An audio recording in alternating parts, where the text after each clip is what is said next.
इस कार्यक्रम के प्रसारण पुण्यार्जक हैं श्री राजेंद्र प्रसाद जैन, श्रीमती ममता जैन, श्री प्रशांत जैन, श्रीमती दिव्या जैन, पारस जैन, श्री भरत जैन, श्रीमती सौम्या जैन एवं समस्त परिवार मुंबई।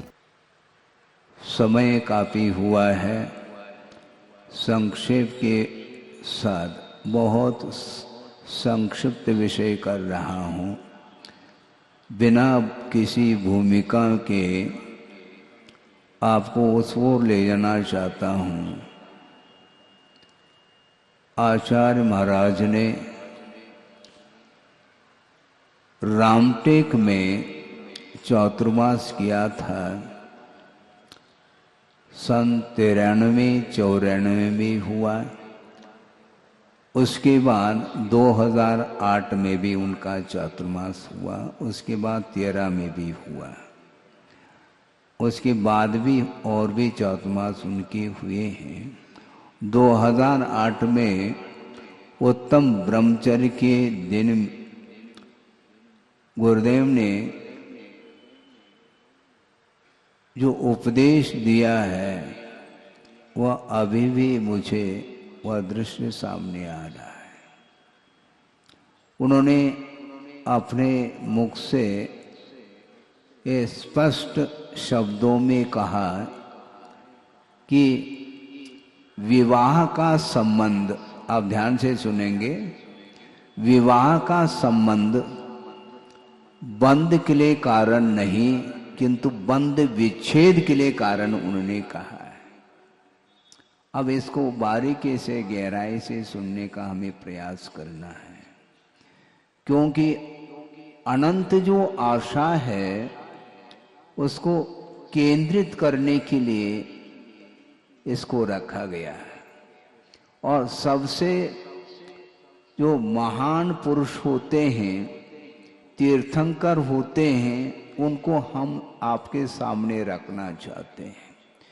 तीर्थंकर के माता पिता, उन्होंने इस बंधन को स्वीकार किया था, किंतु यह बंधन नहीं, बंधन से मुक्ति के लिए कारण है। इसको हमेशा ध्यान में रखें। मैं ये नहीं कह रहा हूं कि आप विवाह संबंध कर लें, इसकी चर्चा नहीं यहां पर, किंतु विवाह संबंध के पीछे पवित्र भाव रहा है। किसका? भगवान के माता पिताओं का। भगवान के माता पिता जो होते हैं उनके लिए एक ही संतान होता है। उनके अंदर ऐसे पवित्र भाव जागृत हुए हैं, वो ये हैं कि विवाह संबंध करने के पीछे बहुत बड़ा रहस्य है। वह ये है कि धर्म की परंपरा निरंतर यह बनी रहे और ऐसे धर्म के संचालक कौन होते हैं? तीर्थंकर होते हैं। ऐसे मोक्ष मार्ग के नेता जिसके माध्यम से असंख्यात जीवों का कल्याण होना है, इस पवित्र भाव को लेकर के उन्होंने विवाह को स्वीकार किया। और जिस दिन पुत्र रत्न की उत्पत्ति होती है उसी दिन उन्होंने संयम को अंगीकार कर लिया। आज ऐसा कोई है?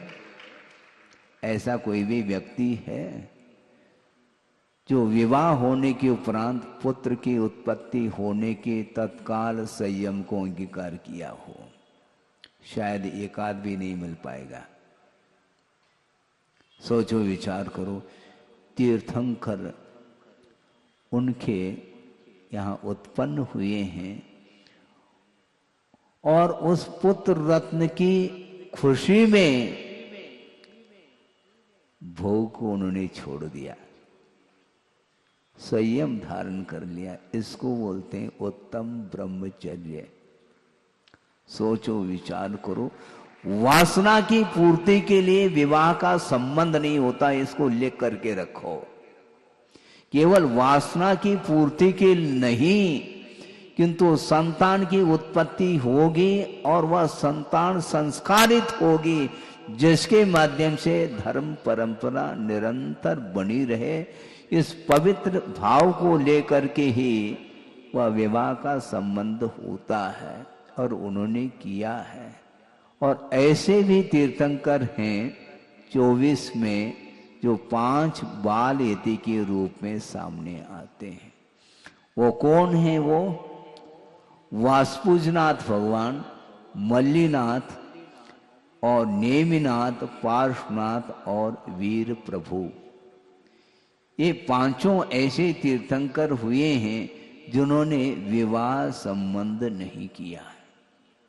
बाकी सारे तीर्थंकरों ने विवाह उनका हुआ, किंतु उसके पीछे देखो कितने पवित्र भाव है। इसको लेकर के ही उस कार्य को भी मांगलिक कार्य के रूप में लिया जा सकता और लेते भी हैं। व्यवहार में मांगलिक इसलिए है क्योंकि संसारी प्राणी अनंत काल से जन्म और मरण कर रहा है, अनंत बार पंचेंद्र के विषयों का उपभोग किया है और देवादि गति में जाकर के सागरोपम आयु तक विषयों का उपभोग किया। इसके उपरांत भी कोई तृप्ति का अनुभव नहीं होता, इसलिए अतृप्ति जनकम ऐसा कहा। जो इंद्रियजन्य सुख है वह तृप्तिजनक नहीं है, नश्वर है। इस प्रकार भाव जिसका पवित्र भाव मन में आता है, उसके सामने विषय उपलब्ध होने के उपरांत भी उस ओर दृष्टि उनकी नहीं जाती है। बहुत कठिन है ये काम, उत्तम ब्रह्मचर्य व्रत। और आचार्य कुंद स्वामी ने शायद यह गाथा अष्टपाउड की हो सकती है, उन्होंने स्पष्ट शब्दों में कहा कि ज्ञान और कौन सी चीज है, किस चिड़िया का नाम ज्ञान है। सोचो विचार करो, गाथा आपके सामने रख रहा हूं। अरहंते सुवति सम्मतम दंसनेन सुविशुद्धम शीलम विषय विरागो नानम पुनकीरिसम भणियम, ऐसा कहा। और किस वस्तु का नाम ज्ञान है, किस परिणाम का नाम ज्ञान है, वस्तु तो वही ज्ञान माना जाता है। विषय विरक्ति का नाम शील है, और शील का अर्थ ही स्वभाव होता है। अपने आत्म स्वभाव में लीन होना जो चाहता है, तो विषयों के प्रति विरक्ति का जो भाव है उसका नाम शील कहा। शीलम विषय विरागो, पंचेंद्रिय के विषयों के प्रति जो विरक्ति का भाव है उसका नाम शील है, और वही ज्ञान माना जाता। और किस चिड़िया का नाम ज्ञान है, हमें बता दो। अरहंत भगवान में जो समीचीन भक्ति की जाती है, उस भक्ति का नाम ही सम्यक्त्व है, जो कि वह श्रद्धा से अभिभूत विशुद्ध परिणाम माना जाता है, जिसको सम्यक्त की कोटि में लिया है। अरहंत भगवान की भक्ति किया करो, हैं? भक्ति तो सब करते हैं, किंतु सम्यक्त की उत्पत्ति नहीं हो पाती है। भीतर से अंतरंग से भगवान की यदि स्तुति और आराधना उपासना की जाती है, उसके माध्यम से सम्यक्त की उत्पत्ति होती है, और वह सम्यक्त्व अनंत संसार का विच्छेदक माना जाता है। अनंत संसार का विच्छेद यदि होगा, इस सम्यक्त रूप पवित्र परिणाम के द्वारा ही होता है। इसलिए जिनेंद्र भगवान की भक्ति आप निरंतर करिएगा। 10 दिन आप लोग यहाँ पर बैठ करके धर्म की आराधना की है और प्रभु की स्तुति की है, उनकी पूजन अर्चन के लिए आप भाग लिया है। आप लोगों ने दूर दूर से भी आकर के यहाँ पर इस अनुष्ठान को किया है, लेकिन ये ध्यान रखो, इस पवित्र परिणाम को स्थायित्व बनाने के लिए निरंतर इसी प्रकार की आराधना आपके द्वारा होनी चाहिए प्रभु की। बहुत कठिन होता है। उत्तम ब्रह्मचर्य खेल नहीं है।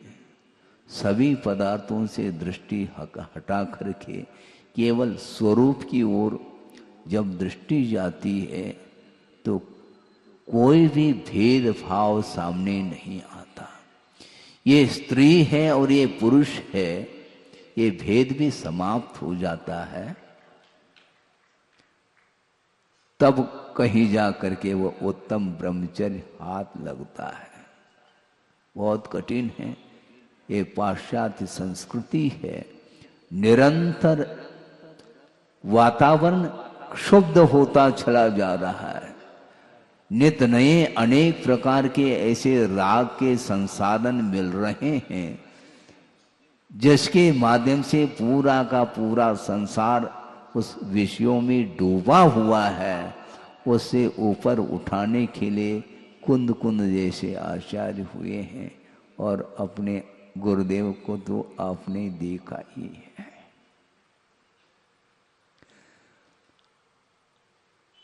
कुंद कुंद का दर्शन हम लोगों ने और आप लोगों ने नहीं किया, किंतु गुरुदेव का जिन्होंने दर्शन कर लिया उन्होंने कुंद कुंद का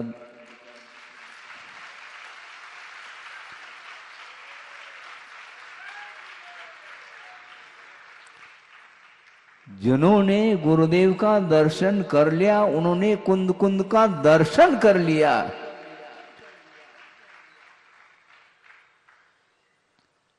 बहुत अनूठी साधना। उस प्रकार की साधना अपने जीवन में कब आ जाए, ये मैं प्रभु से और गुरु से प्रार्थना कर रहा हूं, क्योंकि गुरु और प्रभु के साथ तुलना संभव नहीं। तुलना क्यों करो, पुरुषार्थ करो और उनके प्रति समर्पण का भाव आएगा तो सारा सारा अहंकार भी एक तरफ रह जाएगा और कुछ भी संसार में नहीं रुचेगा। और संसार की विरक्ति का नाम ही उत्तम ब्रह्मचर्य है, इसको ध्यान में रखें। वृषभनाथ भगवान कहां से उतरे हैं? सर्वार्थ सिद्धि से उतरे हैं। भरत और बाहुबली उन्हीं के पुत्र, वो भी सर्वार्थ सिद्धि से ही उतरे हैं। सोचो, विचार करो, सर्वार्थ सिद्धि से जो सिद्धालय है वो बहुत ज्यादा दूर नहीं है। वहीं से पहुंच जाए सिद्धालय, नहीं पहुंच सकेंगे, ध्यान रखो। वहां पर कोई लिफ्ट नहीं है। जिस प्रकार सभा भवन में, लाखा भवन में लिफ्ट लगी है और नीचे से ऊपर आप चढ़ करके आते हो, किंतु सर्वार्थ सिद्धि से वह सिद्धालय ज्यादा दूर नहीं, कुछ ही योजनों में वह सिद्धालय प्राप्त हो सकता है, लेकिन बिना निर्ग्रंथ अवस्था के वहां पहुंचना संभव नहीं है। और वृषभनाथ भगवान वहां से उतरे हैं, लेकिन वहां पर गए कैसे? वो वहां पर हर व्यक्ति के लिए नो एंट्री। सर्वार्थ सिद्धि में पहुंचना, अणुत्तर विमान में पहुंचना, अणुदेश विमानों में पहुंचना और अहमिंद्र पद को प्राप्त करना, ये बहुत कठिन है, ये ध्यान रखो। वीआईपी लोग ही वहां पर जाते हैं। वीआईपी का अर्थ आप अपने आप को वीआईपी मत मानो। जो निरंतर रत्नत्र की निर्दोष आराधना करते हैं उनके लिए वहां पर एंट्री है और वहीं से वो उतरे हैं। ये ध्यान रखो। वहां पर 33 सागर तक विषय याद नहीं आते, संबंध रखना तो बहुत दूर की बात है। मन संबंधी भी वासना वहां पर रही नहीं। परे अप्रविचारा, ऐसा कहा। वेद का उदय विद्यमान है, पुरुष वेद का, इसके उपरांत भी उसका उपयोग के ऊपर कोई प्रभाव इसलिए नहीं पड़ रहा है कि वहां पर निमित्त का अभाव है। और यहां पर वो उतरे हैं 33 सागर के उपरांत। यहां आते ही यहाँ का वातावरण, यहाँ का माहौल, यहाँ की हवा कुछ अलग ही। और वो तीर्थंकर उसी भव से मुक्त होने वाले हैं जिनकी उम्र कितनी थी? 84 लाख पूर्व की थी। और 83 लाख पूर्व तक वो कहाँ पर रहें? वैभव के बीच में रहें। और उसके साथ उन्होंने संबंध भी जोड़ा है, बुद्धि पूर्वक जोड़ा। ये ध्यान रखो, ऐसा नहीं कि वो सही जोड़ा, ऐसा संभव नहीं हो सकता। क्योंकि निमित्त उपलब्ध हो और ग्रहण का भाव ना हो, ये बहुत ही टेढ़ी खीर है। ये मान लो वैभव ना हो, वैराग्य हो जाए, ये अलग वस्तु, किंतु वैभव के बीच में बैठ करके वैराग्य को प्राप्त करना बहुत कठिन होता है। और तीर्थंकर होकर के भी 83 लाख पूर्व तक उस वैभव का आनंद उन्होंने लिया है। यहाँ तक कि एक और नीलांजना का दृश्य उपस्थित किया सौधर्म इंद्र ने, और उसको बड़े चाव से उस दृश्य को उन्होंने देखा है। कौन ने? युग के आदि में वृषभनाथ भगवान। लेकिन ये ध्यान रखो, जिस समय वैराग्य होता है फिर वो सारा वैभव फीका नजर आता है। एक और नीलांजना का दृश्य वो देख रहे हैं। उस समय वैराग्य का अभाव था, इसलिए लीन हो गए उस दृश्य में। सामान्य व्यक्ति यदि विषयों में लीन हो जाए, इसमें कोई बड़ी बात नहीं, किंतु 3 लोक के नाथ बनने वाले हैं। जब बनेंगे तब की बात है। अभी तो वो राजकुमार और युवा अवस्था को प्राप्त करके राज सिंहासन पर वो विराजमान हैं और वैभव का आनंद ले रहे हैं। उस समय उनका सनन था क्या? नहीं, दीर्घ सनन सब था। वज्र से नाराज सनन है, अवधि ज्ञान विद्यमान है, और क्षायिक सम्यक्त्व है, और उनका अकाल मरण नहीं होना है। ये सब बातें हैं। असाधारण व्यक्तित्व को लेकर के ही वहां से वो उतरे हैं। इसके उपरांत भी मोह का अपना प्रभाव रहता है। हालांकि 83 लाख पूर्व तक उस वैभव में लीन हुए हैं, इसके उपरांत भी वह वैभव उनके लिए अनंत संसार के लिए कारण नहीं रहा। सोचो, विचार करो, जिसके पास वैभव नहीं है, एक कोड़ी भी नहीं है, मान लो दुर्भाग्य है, वह भी अधोगति का पात्र हो सकता है।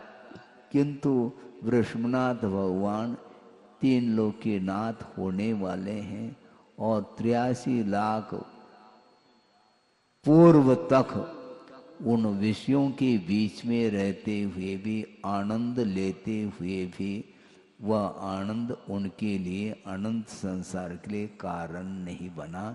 इसमें बहुत बड़ा रहस्य है। वह ये है कि पुण्यान बंदी जो पुण्य होता है वह कभी भी संसार के लिए कारण नहीं बनता, वह संसार के विच्छेद के लिए कारण बनता है। ये ध्यान रखो।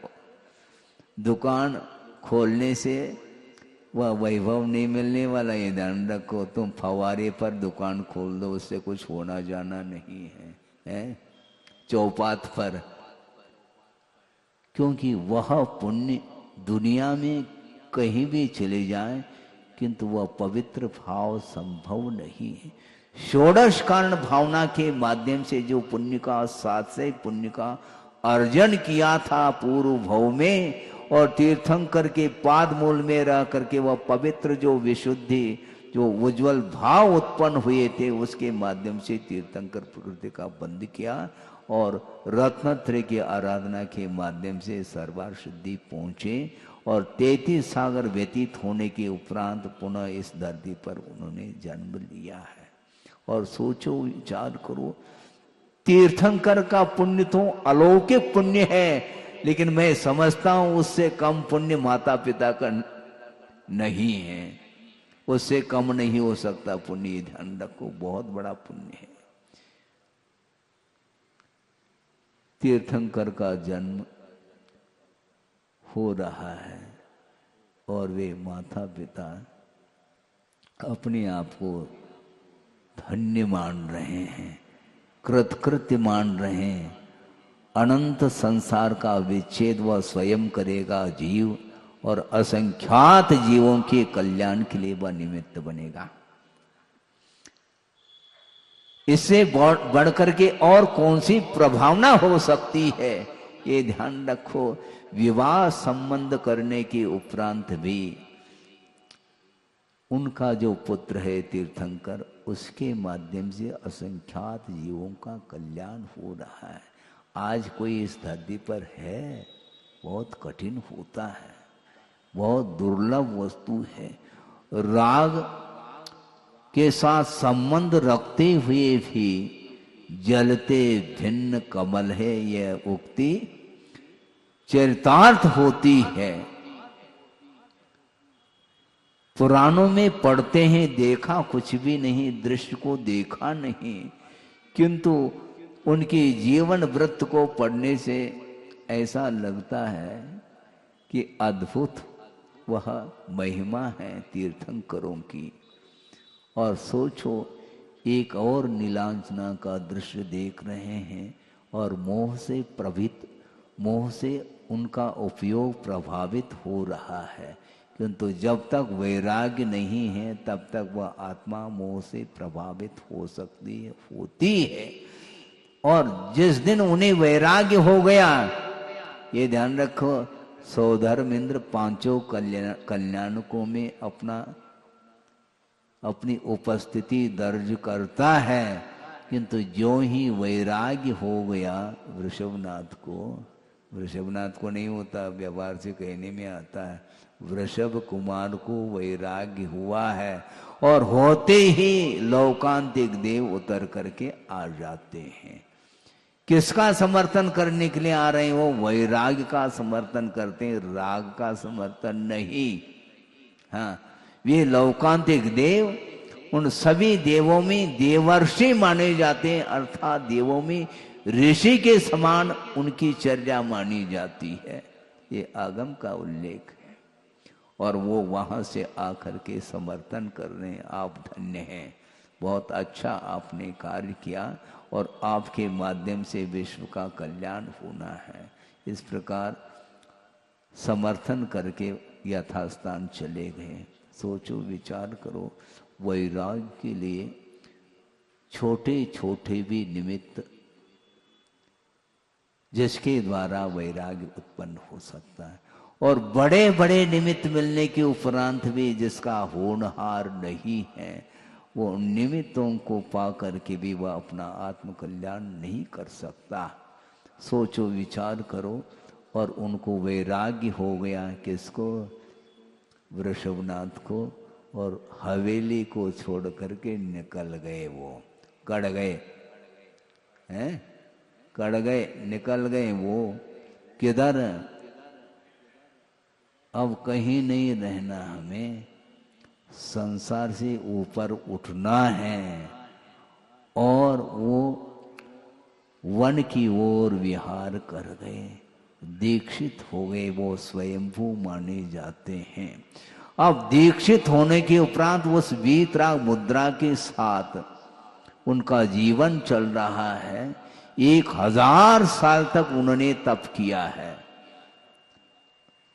और उस समय तुम कितने भी नीलाजना का दृश्य दिखाओ, वो हिलने वाले नहीं। ध्यान रखो।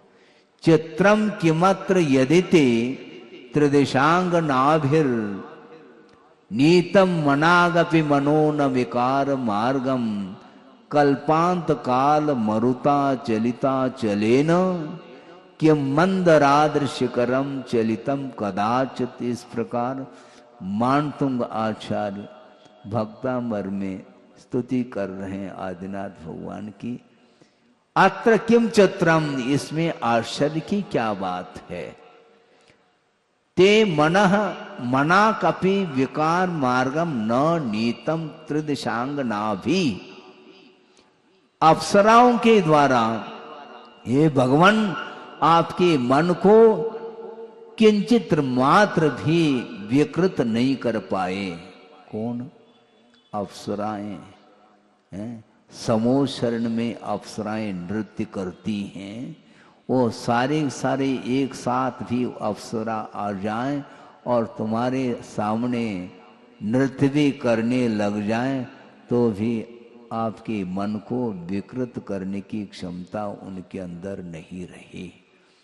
इसमें आश्चर्य क्या है, क्योंकि प्रलयकालीन जो तूफान है उसके द्वारा, जो कि उस तूफान में बड़े बड़े छोटे छोटे पर्वतों को चलायमान करने की क्षमता उस तूफान में है, प्रलयकालीन तूफान में। किंतु ये ध्यान रखो, मेरू पर्वत के शिखर को क्या उस तूफान ने चलायमान किया है? क्या हुआ है? क्या संभव नहीं। वह सभी पर्वतों में वह सुमेरु पर्वत वह राजा है, वह हिलने वाला नहीं है। ध्यान रखो, कितने भी प्रलय आ जाए, कुछ भी आ जाए, इसी प्रकार हे भगवान आप तो सुमेरों के समान अडिग रहे, और केवल आपका शरीर ही अडिग नहीं रहा, किंतु आपका मन रूपी सुमेरु वह बिल्कुल निष्कंप है।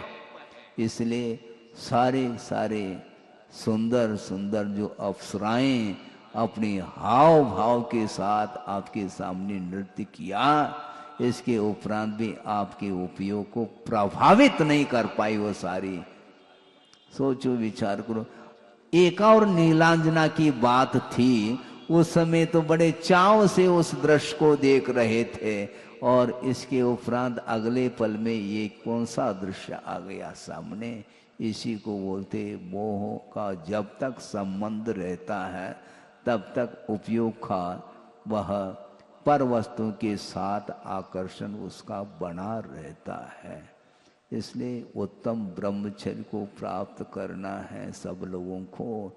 ये ध्यान रखो, शीलम विषय विरागो, विषयों के प्रति विरक्ति का नाम शील, और शील ही आत्मा का स्वभाव है, और शील का अभाव हो गया तो विभाव तो है ही।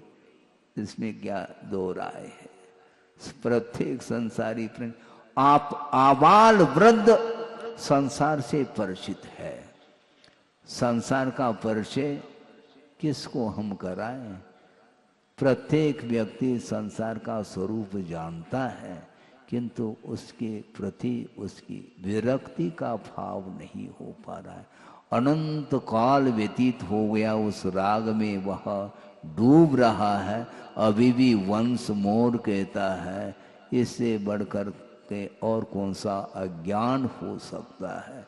लेकिन बात समझ में नहीं आती, आएगी नहीं। वो इतनी आसानी से आ जाए तो ये पंडाली खाली हो जाएगा, ये ध्यान रखो। सारे सारे एक साथ ऊपर लोकाग्र पर जा करके विराजमान हो जाते, वो संभव नहीं। भगवान के पास अथवा वहां पर जो अनंत सिद्ध परमेष्टि है, एक नहीं दो नहीं, अनंतानंत है, लेकिन अनंतानंत सिद्ध परमेष्टि मिल करके भी एक व्यक्ति को भी उठाने की उनके अंदर क्षमता नहीं। क्यों? अनंत शक्ति आपके काम में आने वाली नहीं है। आपके अंदर जो मोह को पछाड़ने की जो शक्ति है, वह जब तक शक्ति उद्घाटित नहीं होगी तब तक आपको एक इंच भी कोई भी ऊपर नहीं उठा पाएगा। बड़े बड़े क्रेन ले आओ, आपको कोई भी उठाने वाला नहीं है, पहुंचा दे लोकाग्र पर, संभव नहीं है वो। क्यों ऐसा? इसी का नाम मोह है। और उन्हें जब वैराग्य हुआ, वो कभी भी मुड़ करके देखते नहीं। मुड़ करके क्या देखना? 83 लाख पूर्व तक जहां पर हम रहे वहां पर एक क्षण के लिए भी तृप्ति का अनुभव नहीं हुआ। भले ही मोह के कारण मान्यता रही है सुख की, किंतु जब ज्ञान जागृत हो जाता है, सम्यक ज्ञान तो था पहले भी श्रद्धान के रूप में, किंतु जब तक वैराग्य नहीं होगा, जब तक चारित्र की ओर कदम नहीं बढ़ते, तब तक वह उसी में लीन रहने का पुरुषार्थ करता है। सोचो, विचार करो। मना कपि मनः ते मनः विकार मार्गम न नीतम त्रिदिशांग नाभि अत्र किम चित्रम। इसमें आश्चर्य क्या है भगवान? क्योंकि सुमेरु पर्वत के समान आप अड़िग रहे। मन से, वचन से और काय से सुमेरु के समान अड़िग रहना बहुत कठिन है। इसमें सबसे मन से अड़िग रहना, क्योंकि 2-3 दिन पहले ही हमने बात कही थी कि अभव्य होकर के भी जनलिंग अंगीकार करता है और वहां अड़िग रह जाता है, और उसको घानी में भी पेल दो वो उफ नहीं करता। लेकिन वह सुमेरु पर्वत के समान जो अड़िग है वह केवल शरीर से अड़िग है, उसका मन अड़िग नहीं। उसका मन कहाँ पर स्थिर है? विषयों में ही स्थिर है। और भविष्य में भगवान इस प्रकार की संपदा मुझे मिल जाए, इस उद्देश्य को लेकर के उसने उस पद को अंगीकार किया था। इसलिए उसको निदान के माध्यम से थोड़े बहुत वैभव प्राप्त होता है, किंतु पुनः उसकी गाड़ी रिवर्स हो जाती है। इसलिए हमें पापानबंदी पुण्य का आश्रय नहीं लेना, किंतु पुण्यानबंदी जो पुण्य है वह अनंत काल के लिए आत्मा को पवित्र बनाने की क्षमता उस पुण्य के अंदर रहती है। इसलिए उस पुण्य का अर्जन आपको करना है। महाराज हम क्या करें? कुछ नहीं करना, आपको ये ध्यान रखो। गुरुदेव ने जो प्रकल्प दिया है वो कर लो। उस जल्दी से जल्दी उस जनालय का निर्माण कर लो, और वह जनालय का निर्माण ही आपके निर्वाण के लिए कारण है। सुना क्या नहीं? जिनालय का निर्माण आप कर लो, वह निर्वाण का अर्थ मुक्ति के लिए कारण है। ध्यान रखो, सब लोग पहुंचेंगे, केवल जो है संरक्षणीय सभा ही नहीं, पूरा जबलपुर नहीं, पूरा विश्व पहुंचने वाला, ये ध्यान रखो। क्योंकि जिस पवित्र कार्य के लिए गुरुदेव का मंगलमय आशीर्वाद प्राप्त हो और वह कार्य अधूरा रह जाए, संभव नहीं है। ध्यान रखो। आप लोगों के पास जो बल है, उस बल को देख करके आप लोगों के कंधों पर यह दायित्व दिया है, ये ध्यान रखना। किसने दिया? गुरुदेव ने दिया, मैं नहीं दे रहा हूं, ये ध्यान रखो। क्योंकि मेरे लिए भी उन्होंने आशीर्वाद दिया, बीच बीच में थोड़ा सा कार्य रुक न जाए, थोड़े बहुत मोटिवेट किया करो, इतना ही मुझे कहा है। पूर्णतः आशीर्वाद आप लोगों के लिए मिल चुका है। अब रात दिन एक करके और कुछ नहीं करना। 10 दिन में जो कार्य किया है, इससे और अल्प समय में आप उस कार्य को करना है। और बार बार हम नहीं कह पाएंगे, क्योंकि बार बार उसको कहा जाता है जिसके पास क्षमता नहीं है।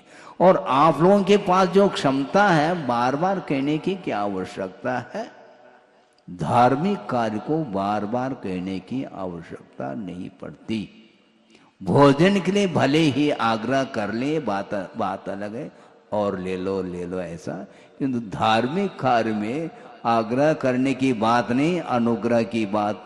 और गुरुदेव ने जो अनुग्रह आप लोगों को किया है, उससे बढ़कर के और किसका सौभाग्य है? सोचो, विचार करो। आप लोग अर्थ से भी संपन्न हैं, तन से भी हैं, मन से भी हैं, वचन से भी हैं, सभी प्रकार से संपन्नता आपके अंदर है, उसको देख करके ही उन्होंने कहा कि तुम उसमें पास हो जाओगे, जुट जाओ, रात दिन एक करके उस कार्य को करना है। सोचो ये सारा कार्य किस लिए किया जा रहा है? मोक्ष को प्राप्त करने के लिए प्रभु की आराधना की जा रही है। और जहां पर तीन लोक के नाथ जनबिंब जहां पर विराजमान आपको करना है, और उस आलय को इतना सजाओ और उस वेदी पर आप विराजमान करो। ये ध्यान रखो, पहले भी हमने कहा था, याद दिला रहा हूं, जितने जल्दी अल्प समय में आप उस जिनालय को पूर्ण रूप देते हैं, उतने जल्दी मैं दर्शन कर पाऊंगा, ये ध्यान रखो। और जितना लेट करोगे फिर मुश्किल हो जाएगा। हाँ, हमें भी दर्शन करना है, आपको तो करना ही है। आपसे ज्यादा मुझे जल्दी है, आपको है क्या नहीं हम नहीं जानते। हमें तो जल्दी से जल्दी उस प्रभु का दर्शन हमें करना है, जिसके लिए गुरुदेव ने आशीर्वाद दिया है। उत्तम ब्रह्मचर्य धर्म के विषय में बोलना तो काफी है, अभी 10:15 बजा है, 10 मिनट और लेना चाहता हूँ। वह ये है, एक कबीर हुए हैं जो संत के रूप में जनता उनको जानती है, और वो सड़क से जा रहे हैं और उनका पुत्र भी साथ में है, जिसका नाम क्या था? कमाल।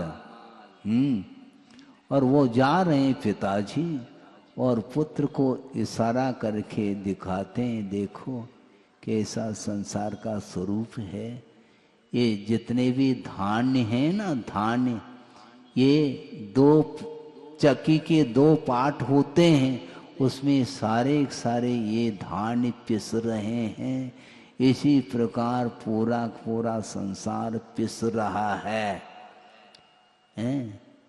तो वह कमाल, उसका पुत्र देख तो लिया उस दृश्य को, किंतु वह मुस्कान ले रहा है। क्यों मुस्कान ले रहा है?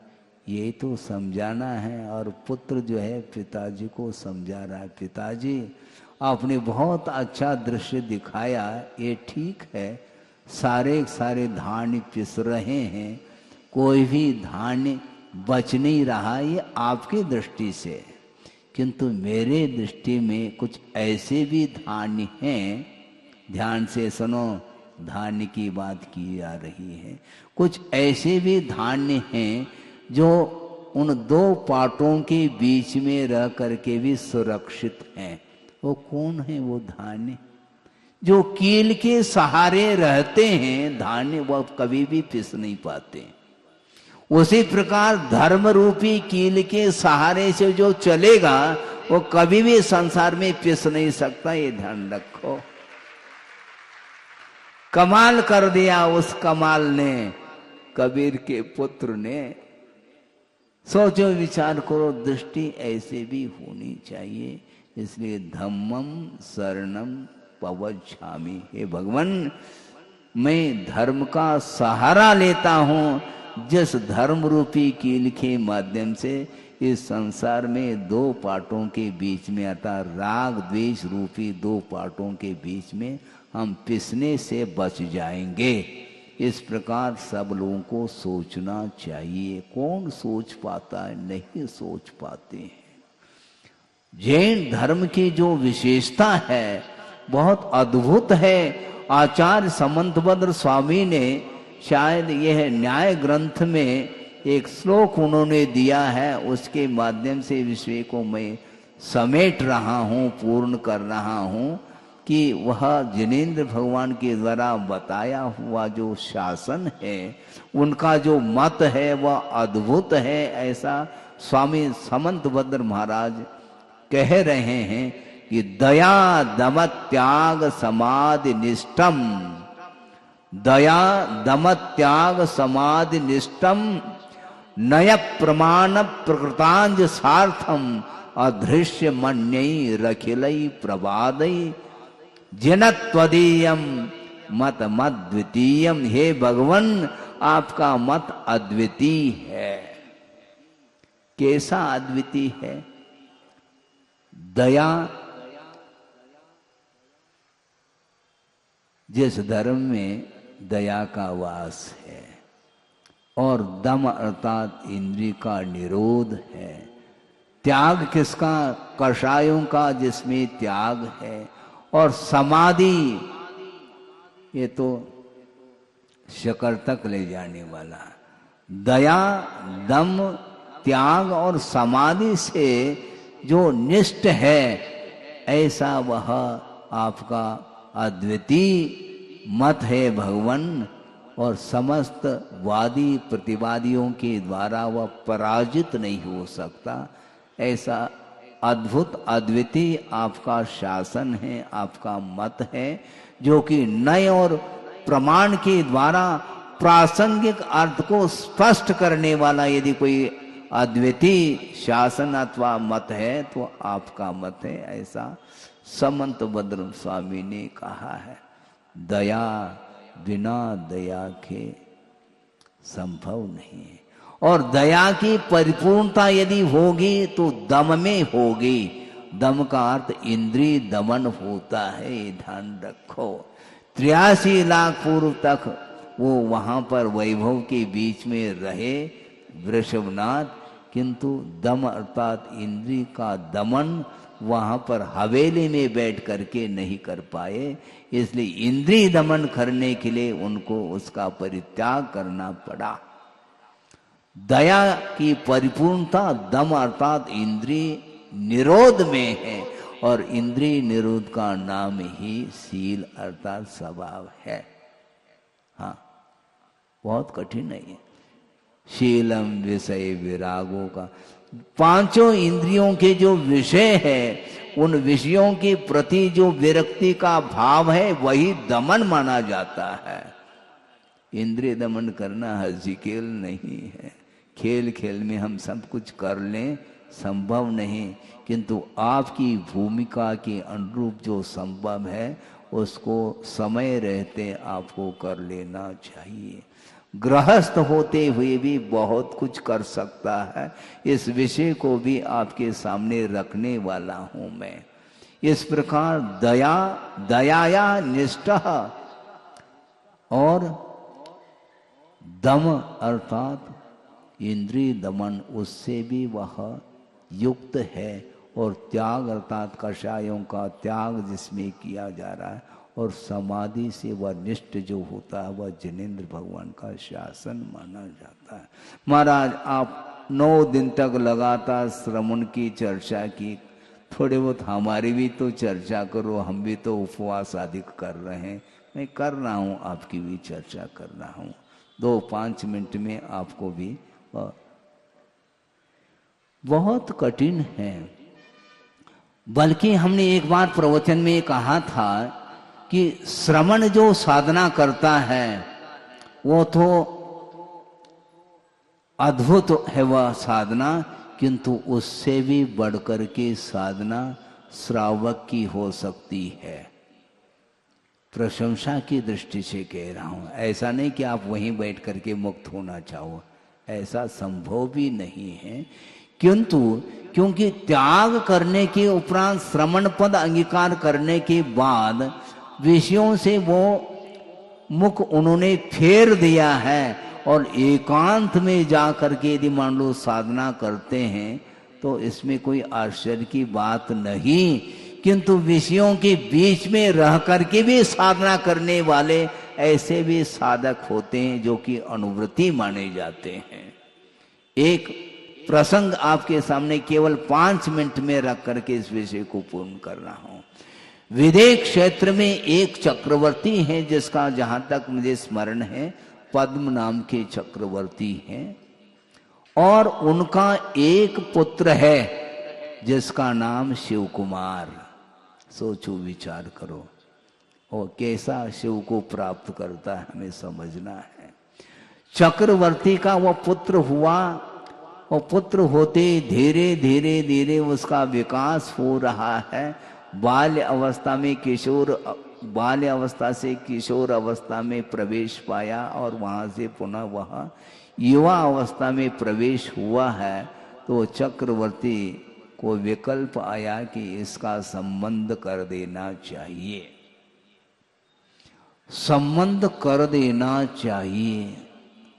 लेकिन इधर शिव कुमार का मन नहीं लग रहा है बंधन से बंधने में, विवाह संबंध करने में उसका मन नहीं है, मन नहीं है। अब क्या करेंगे? वो उदास बैठे हैं और पिताजी संबंध की बात कर रहे हैं। अब क्या करेंगे इसके लिए? पिताजी की बात नहीं मानेंगे तो वो हमारी बात वो कैसे मान पाएंगे? उस शिव कुमार ने सोचा डायरेक्ट पिताजी के साथ अपनी बात को रखने की अपेक्षा किसी मित्र के माध्यम से अपने विचारों को पिताजी के पास पहुंचा दिया जाए तो ज़्यादा अच्छा होगा। और उसने सारे अपने जो विचार हैं, भावना हैं, उसको वहाँ तक पहुँचाने के लिए मित्र से कहा कि तुम पहुँचा दो, फिर वो क्या कहते हैं देखेंगे।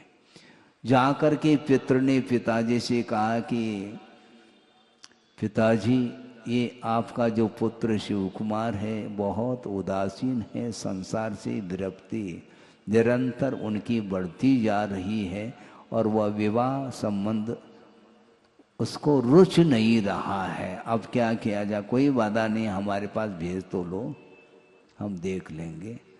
और पहुंच गया वह शिव कुमार और खड़ा है और पिताजी कह रहे हैं क्यों उदास क्यों हो रहे हो? तुम चक्रवर्ती के पुत्र हो, वैभव की क्या कमी है क्या है?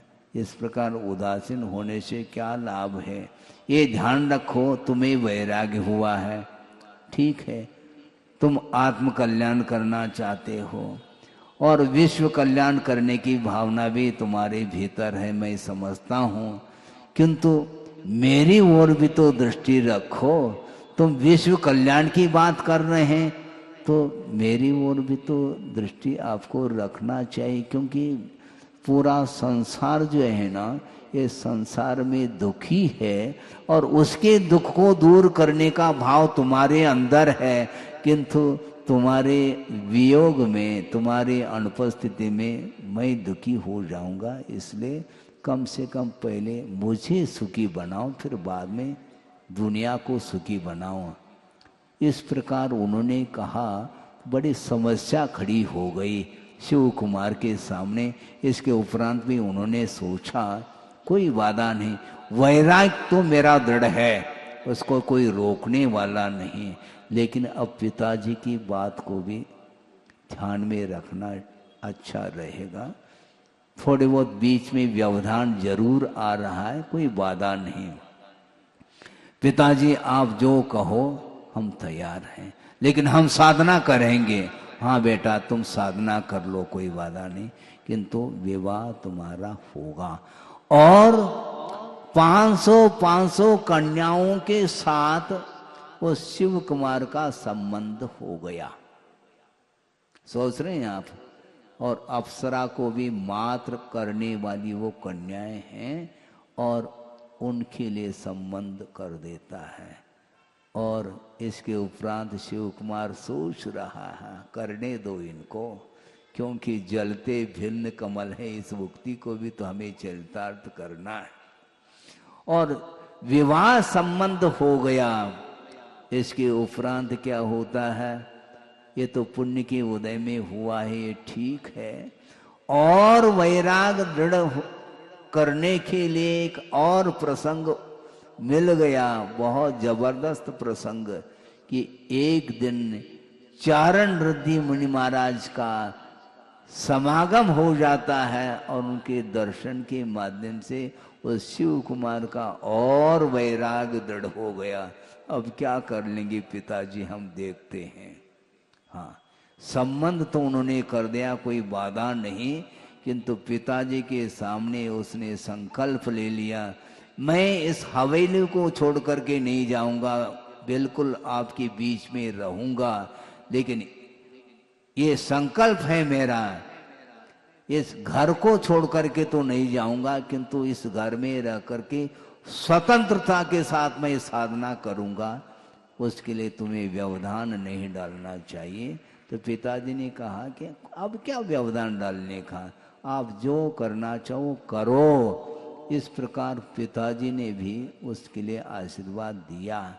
अब शिव कुमार क्या कर रहा है देखो, वह हवेली में नहीं बैठा है, किंतु हवेली के बगल में ही एक बगीचा है, उद्यान है, वहां पर जा करके उसने संकल्प ले लिया और अनुव्रत अंगीकार करके प्रतिमा आदि को स्वीकार करके वह वहां पर निरंतर एकांत में साधना कर रहा है और एक आहार एक उपवास, फिर एक आहार दो उपवास, इस प्रकार करते करते करते एक पक्ष दो पक्ष, इस प्रकार वह निरंतर उपवास कर रहा है।